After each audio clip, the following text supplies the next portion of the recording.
आज के दौर में जो सच है वही एक्सक्लूसिव है। आज का सच यह है कि अपनी छवि के संकट से बुरी तरह घिर गए हैं प्रधानमंत्री नरेंद्र मोदी।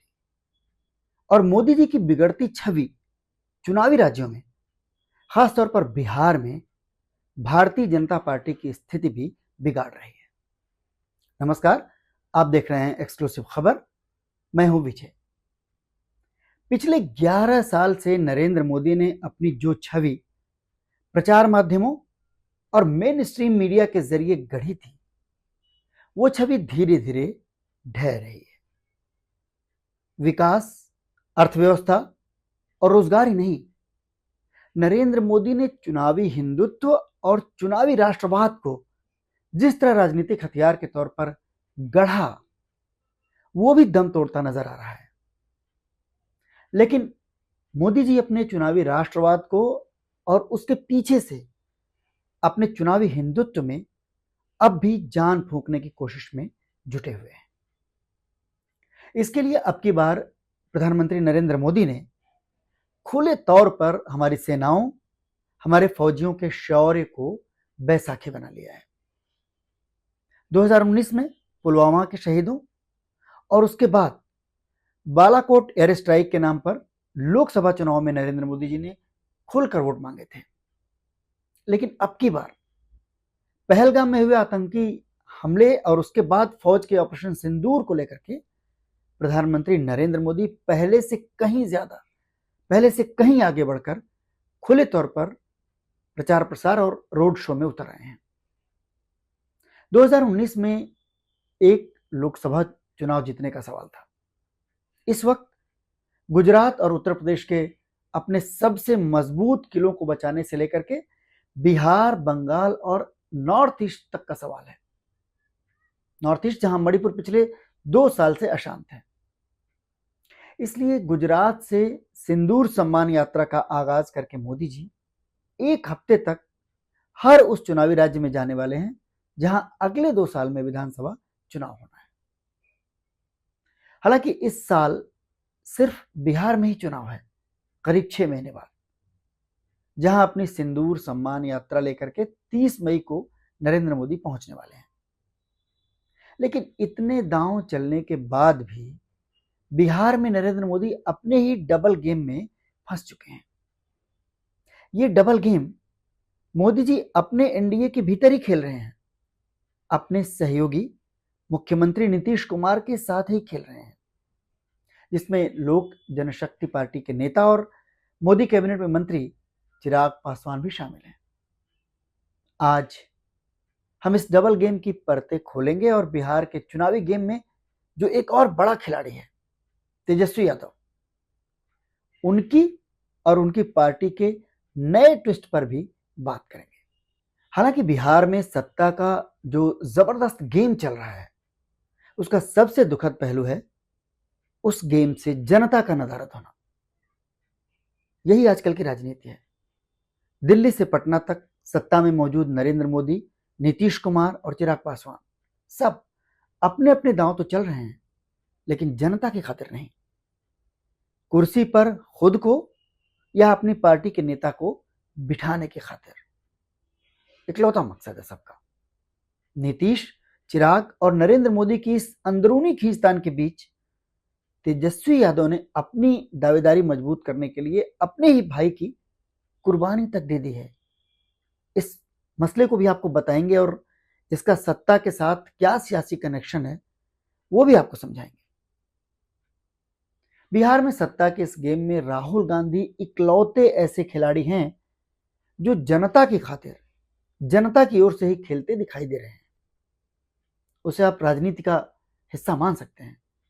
लेकिन बिहार में सत्ता के इस दिलचस्प खेल के हर खिलाड़ी और उसके गोल को आज हम समझने की कोशिश करते हैं, उनके एक्शन को जरा बारीकी से परखते हैं। सिर्फ 6 महीने में बिहार में जो चुनाव होने हैं, दिल्ली ने 2 बड़े मुद्दों पर भी उसमें अपने पासे फेंके हैं। उन 2 पासों में से एक पर अगर नीतीश कुमार चित हो रहे हैं, तो दूसरे पर वही नीतीश कुमार नरेंद्र मोदी के लिए और भी जरूरी हो गए हैं। नरेंद्र मोदी के इन 2 पासों पर भी बात करेंगे, लेकिन शुरुआत एक ही टीम में आपस में लड़ रहे खिलाड़ियों के डबल गेम के साथ करते हैं।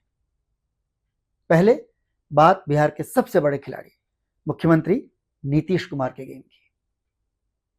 नीतीश कुमार बिहार में नरेंद्र मोदी के गले की फांस बनते हुए दिखाई दे रहे हैं। ऑपरेशन सिंदूर के सहारे नरेंद्र मोदी बिहार को लेकर के नए सपने बुन रहे हैं। उन सपनों में बड़ी चोट तो मोदी जी की अपनी ही पार्टी के नेता कर रहे हैं। अब विजय शाह से लेकर के और बाकी जो मध्य प्रदेश के नेता, फिर हरियाणा के नेता, इन सब लोगों ने ऑपरेशन सिंदूर को लेकर के, उसके बाद सूफिया कुरैशी को लेकर के, वहाँ पे पहलगाम में जो पर्यटक जिन्होंने जान गंवाई, उनकी पत्नियों को लेकर के क्या क्या बातें कही गई हैं, वो सब तो अब बहुत दिनों से सार्वजनिक मंच पर है, सब लोग जान रहे हैं, सुन रहे हैं, उस पर बहस कर रहे हैं। अभी हाल में रामचंद्र जांगड़ जी जो हैं, हरियाणा के जो नेता हैं बीजेपी के, उन्होंने क्या कहा? उन्होंने एक पूरी शास्त्रीय पद्धति बता दी कि हमारी वीरांगनाएं अगर ऐसी होती तो आतंकवादी इस तरह से कामयाब नहीं हुए थे। पता नहीं वो टेक्निकली क्या कहना चाहते थे, लेकिन हाँ, वो किसी के दुख पर नमक तो छिड़क ही रहे थे। और कुल मिलाकर के कुंवर विजय शाह जो सूफिया कुरैशी को लेकर के उन्होंने कितनी आपत्तिजनक बात कही थी, उसका तो ताप वो झेल ही रहे हैं। उसके बाद एक और नेता, फिर एक और नेता, तो वो जो उनके अपने ही मोदी जी की अपनी ही पार्टी के लोग हैं, वही हिट कर रहे हैं, वही उनको नुकसान पहुंचा रहे हैं, ये सबके सामने है। और इन सब के बीच नीतीश बाबू भी नरेंद्र मोदी के सपने पर चोट कर रहे हैं। चोट तो नरेंद्र मोदी भी नीतीश कुमार के सबसे बड़े सियासी सपने पर कर रहे हैं। लेकिन पहले आप नीतीश कुमार के ही गेम को समझ लीजिए। जिस तरह ऑपरेशन सिंदूर को लेकर के मोदी जी अपने हाथ में सत्ता का लड्डू देख रहे हैं, उसी तरह नीतीश कुमार तो बहुत पहले से सत्ता का लड्डू अपने दोनों हाथों में रख करके चलते हैं।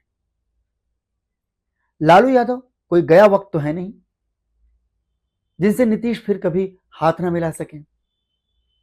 लालू का एक हाथ तो हमेशा नीतीश कुमार की ओर बढ़ा ही रहता है। भाई, छात्र आंदोलन के दौर से दोनों दोस्त रहे हैं, और अभी तो उन्होंने नीतीश की एक और मुश्किल, लालू जी ने नीतीश कुमार की एक और मुश्किल कुछ समय पहले ही आसान कर दी है। अब तो नीतीश कुमार और भी ज्यादा दमदारी से नरेंद्र मोदी के साथ डील कर सकते हैं। इसीलिए नीतीश 24 मई को नीति आयोग की 10वीं गवर्निंग काउंसिल की मीटिंग के लिए पटना से उड़कर दिल्ली तो पहुंचे।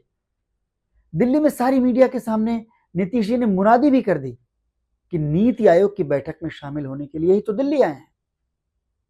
लेकिन नीति आयोग की बैठक में नहीं पहुंचे नीतीश कुमार। दिल्ली में होकर भी नीतीश उस महत्वपूर्ण मीटिंग में नहीं पहुंचे जिसकी अध्यक्षता खुद प्रधानमंत्री नरेंद्र मोदी कर रहे थे। अब आप सोचिए इस पूरे परिदृश्य को। नीतीश का संदेश बिल्कुल साफ था, मोदी जी को भी नीतीश कुमार का वो संदेश मिल गया, क्योंकि नीति आयोग की बैठक से पहले ही ऐसा कुछ हो चुका था जिससे नीतीश भड़क गए थे।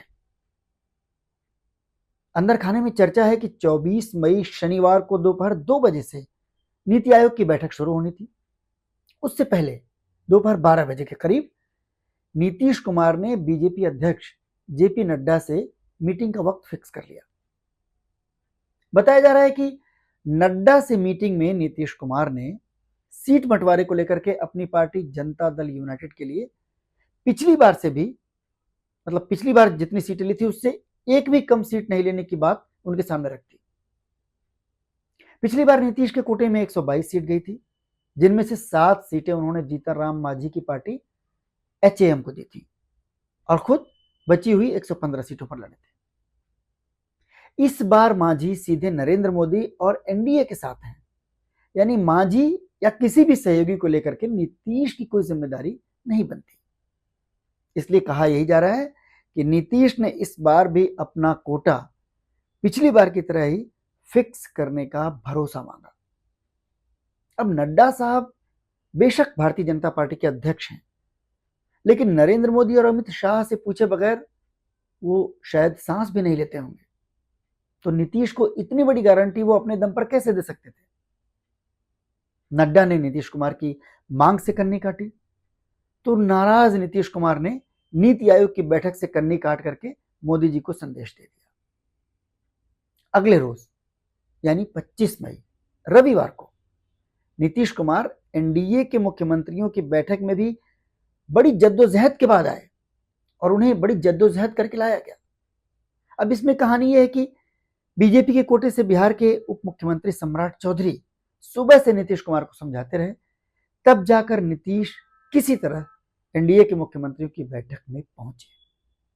लेकिन कहा यह भी जा रहा है कि नीतीश इस मीटिंग में भी पूरे वक्त नहीं बैठे, बल्कि एक बार फिर प्रधानमंत्री मोदी की अध्यक्षता वाली इस बैठक को बीच में ही छोड़ करके नीतीश अपने दिल्ली वाले सरकारी आवास 6 कामराज लेन चले गए। नीतीश कुमार का ये गेम क्या है, ये तो मोदी जी भी समझ रहे हैं, लेकिन सत्ता के सबसे बड़े खिलाड़ी नरेंद्र मोदी खुद अपने गेम में ही फंसे दिखाई दे रहे हैं। जिस तरह से नीतीश कुमार अपने डायरेक्ट एक्शन से नरेंद्र मोदी पर ज्यादा सीटों के लिए दबाव बना रहे हैं, खुद को एनडीए के मुख्यमंत्री का चेहरा घोषित करने का दबाव बना रहे हैं, नरेंद्र मोदी की मीटिंग में ना जा करके या मीटिंग को बीच में छोड़ करके मीडिया के जरिए भी माहौल बना रहे हैं और मिला जुला करके इन तमाम तरीकों से नरेंद्र मोदी पर दबाव बनाने की कोशिश कर रहे हैं। उसी तरह नरेंद्र मोदी भी अपना गेम खेल रहे हैं। फर्क सिर्फ इतना है कि नरेंद्र मोदी बिहार में मुख्यमंत्री के चेहरे को लेकर के चुप्पी साधे हुए हैं और नीतीश कुमार को कम से कम सीटों पर समेटने के लिए अपने पुराने आजमाए हुए मोहरे चिराग पासवान के सहारे अपना दांव चल रहे हैं। चिराग भी बिहार की राजनीति में खुद को और मजबूत करने के लिए अपने दांव पर काम कर रहे हैं। पहले चिराग ने क्या बयान दिया कि बिहार उन्हें बुला रहा है। फिर पिछले दिनों चिराग अपने सांसद बहनोई अरुण भारती के साथ पटना में मुख्यमंत्री नीतीश कुमार से मिले और कहा जाता है कि उन्हें काफी कुछ समझाया भी। अब 2 दिन पहले चिराग के सांसद और बहनोई अरुण भारती ने एक्स पर जो लिखा है उसने तस्वीर बिल्कुल साफ कर दी। ऐसा उन्होंने खुद किया, अपने नेता चिराग पासवान के इशारे पर किया, या फिर नरेंद्र मोदी और अमित शाह के इशारे पर किया, ये अभी रहस्य है। लेकिन जो बात उन्होंने एक्स पर लिखी उससे साफ है कि अरुण भारती गठबंधन, सहयोग वगैरह की आदर्श बातों के साथ साथ पार्टी की स्वतंत्र पहचान की बात को लेकर के खास तौर से हाईलाइट कर रहे हैं। अब लोक जनशक्ति पार्टी की स्वतंत्र पहचान का अर्थ क्या है, इस बात को समझने में नीतीश कुमार को क्या कोई मुश्किल होगी? एक पल में समझ जाएंगे वो। 2020 के चुनाव में दिल्ली के इशारे पर चिराग का खेल वो कभी भूल नहीं सकते। तो एनडीए के इन तीनों नेताओं के दांव आपस में ही टकरा रहे हैं, जिसका सबसे ज्यादा नुकसान जेडीयू और उसके नेता नीतीश कुमार को ही होता दिखाई दे रहा है। लेकिन नीतीश कुमार अपना फायदा विरोधी खेमे के जरिए भी हासिल कर सकते हैं, इसलिए इस गेम में वो भी कोई दांव चलने से चूक नहीं रहे। विपक्षी खेमे के सरदार और नीतीश कुमार के ऑल वेदर दोस्त लालू यादव ने 2 दिन पहले ही अपने दिल पर पत्थर रखकर नीतीश की मुश्किल आसान करने वाला एक काम कर दिया है। यहां तक कि लालू यादव ने अपनी पत्नी राबड़ी देवी, जो कि बिहार की मुख्यमंत्री भी रह चुकी हैं, उनकी नाराजगी की भी परवाह नहीं की। वो कहानी अब तक आप सुन चुके होंगे, सब जगह उसकी चर्चा चल रही है कुछ दिनों से, कि लालू यादव ने अपने बेटे तेज प्रताप को ना सिर्फ पार्टी से बल्कि अपने परिवार से भी बेदखल कर दिया है। इसका ऐलान उन्होंने एक्स पर सार्वजनिक तौर पर कर दिया है। आपने देखा ही होगा कि तेज प्रताप की कुछ तस्वीरें उनकी एक महिला मित्र के साथ सोशल मीडिया पर सार्वजनिक हो गई, खूब वायरल हुई, लोगों ने खूब चटखारे लेकर के उन तस्वीरों को देखा और टिप्पणियां की। तेज प्रताप उस महिला से अपना 12 साल पुराना रिश्ता बता रहे हैं। उन दोनों की शादी की भी चर्चा है, जबकि तेज प्रताप की शादी 7 साल पहले हो चुकी है। उनकी पत्नी ऐश्वर्या बिहार के पूर्व मुख्यमंत्री दरोगा राय की पोती और बिहार सरकार में मंत्री रहे चंद्रिका राय की बेटी हैं। शादी के 6 महीने बाद से ही दोनों के बीच तलाक का मुकदमा चल रहा है। अब मुकदमे के बीच में ही तेज प्रताप की 12 साल पुरानी गर्लफ्रेंड के सामने आने के बाद परिवार की बदनामी, कोर्ट कचहरी और चुनाव में होने वाले नुकसान को देखते हुए लालू यादव ने तेज प्रताप को पार्टी और परिवार से बेदखल करने का फैसला कर लिया। मामला दिखता तो निहायत घरेलू है, लेकिन नीतीश कुमार के संदर्भ में ये एक नया एंगल भी देता है।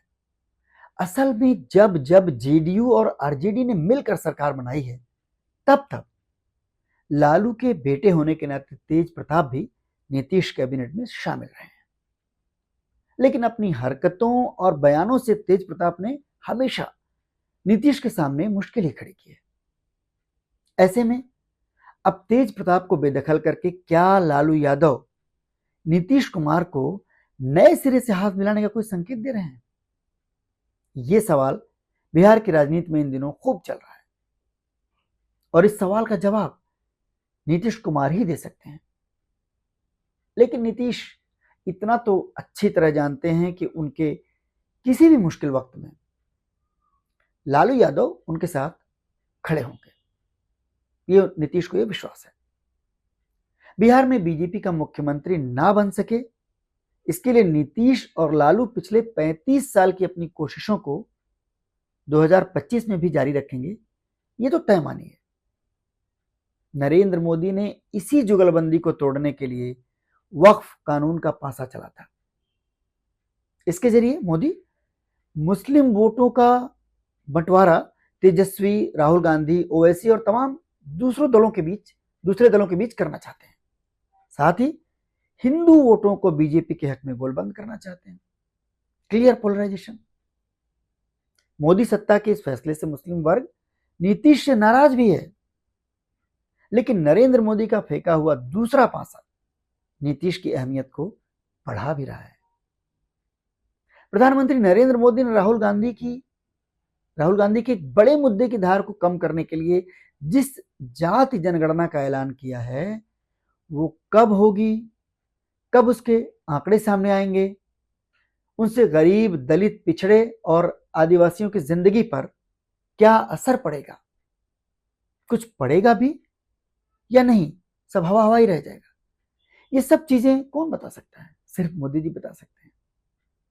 लेकिन बिहार चुनाव में 6 महीने बाद ही मोदी सरकार के इस ऐलान के नतीजे सामने आ जाएंगे कि इस ऐलान का क्या असर पड़ा है लोगों पर। जातियों की राजनीति में उलझे हुए बिहार में अब नीतीश कुमार के लव कुश समीकरण और नीतीश कुमार के करीब 15% वोट बैंक की जरूरत नरेंद्र मोदी को पहले से कहीं ज्यादा है, क्योंकि बिहार ही नहीं, पूरा देश इस जाति जनगणना के मुद्दे को राहुल गांधी के साथ जोड़कर देखता है। नीतीश ने जो देश में पहली बार अपने राज्य में जाति सर्वेक्षण कराया था, उसका अंजाम भी बिहार देख चुका है।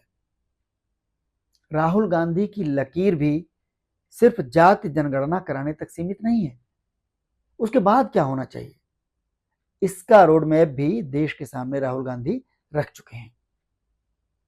ऐसे में जाति गणना करा करके भी नरेंद्र मोदी की मुश्किलें आसान हो जाएंगी ऐसा लगता नहीं है, बल्कि नए सिरे से बढ़ सकती हैं। और बिहार में नीतीश उनकी और भी बड़ी मजबूरी बन गए हैं। नीतीश पर नकेल कसने का जो खेल बिहार में नरेंद्र मोदी खेल रहे हैं, वो आखिर में खुद उन्हीं के गले की फांस बन सकता है। नीतीश ने आखिरी वक्त में कोई खेला कर दिया और ऑपरेशन सिंदूर के बावजूद भारतीय जनता पार्टी के हाथ से बिहार का चुनाव फिसल गया, तो सोचिए फिर अगले साल बंगाल और उत्तर प्रदेश में भी नरेंद्र मोदी की मुश्किलें बढ़ सकती हैं। ऐसे में एनडीए के बीच फैल रहा ये जो रायता है, वही बिहार के चुनाव का सबसे दिलचस्प गेम है, जिसमें हर दिन कोई नया दांव सामने आ जाता है। जैसे मोदी जी की सिंदूर सम्मान यात्रा, नीतीश, चिराग, मांझी, लालू यादव, तेजस्वी, राहुल गांधी और प्रशांत किशोर, इन सबके हर एक दांव पर हमारी नज़र है। एक्सक्लूसिव खबर आपको देश के इस निर्णायक चुनाव के बारे में लगातार एक्सक्लूसिव इंफॉर्मेशंस देता रहेगा और उन सूचनाओं के मायने भी समझाता रहेगा। इस वीडियो को फिलहाल हम यहीं विराम देते हैं, इस अपील के साथ कि आप वीडियो पसंद आया हो तो इसको लाइक करें, शेयर करें और चैनल को सब्सक्राइब करना ना भूलें। बहुत बहुत धन्यवाद।